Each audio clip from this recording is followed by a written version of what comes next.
रात के सन्नाटे में एक गांव के छोटे से कच्चे मकान में चिराग की मद्धम रोशनी जल रही थी। इस गांव में एक ऐसा शख्स रहता था जिसे हर कोई इज्जत से हाजी सलीम कहता।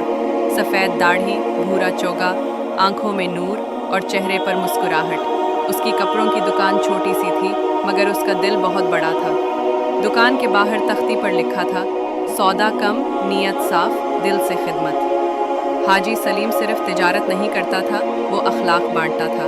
गांव के हर बच्चे, बूढ़े, गरीब और मुसाफिर के दिल में उसके लिए ख़ास मकाम था। रोज़ शाम को बच्चों का झुरमट उसके इर्द गिर्द होता।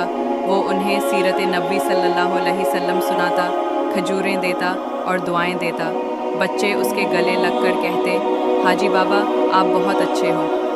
एक दिन शहर से एक मालदार ताजिर आया। उसने हाजी सलीम से दुकान के पीछे की ज़मीन खरीदनी चाहिए।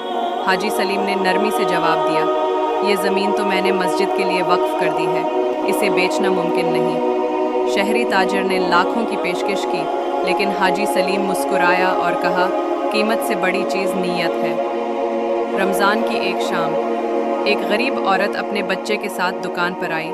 कपड़ों का सवाल किया। हाजी सलीम ने बगैर सवाल किए नया जोड़ा दिया, साथ खजूरें और बच्चों के लिए मिठाई।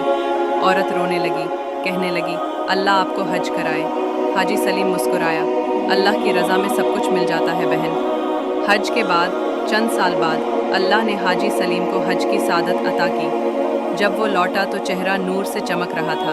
उसने ऐलान किया, अब दुकान मेरे बेटे के सपुर्द, मैं बाकी ज़िंदगी दीन के लिए वक्फ करूँगा। अब वो मस्जिद में वक्त गुजारने लगा, बच्चों को कुरान पढ़ाता, नौजवानों को दियानत का दर्स देता और हमेशा कहता, सच बोलो, नाप तोल पूरा रखो, यही ईमान है। ज़िंदगी ने करवट ली। एक दिन हाजी सलीम बीमार हुआ, सांसें आहिस्ता हो गईं।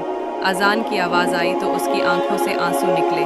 उसने बेटे से कहा, शायद अब सिर्फ सुन सकूं, मस्जिद जाना।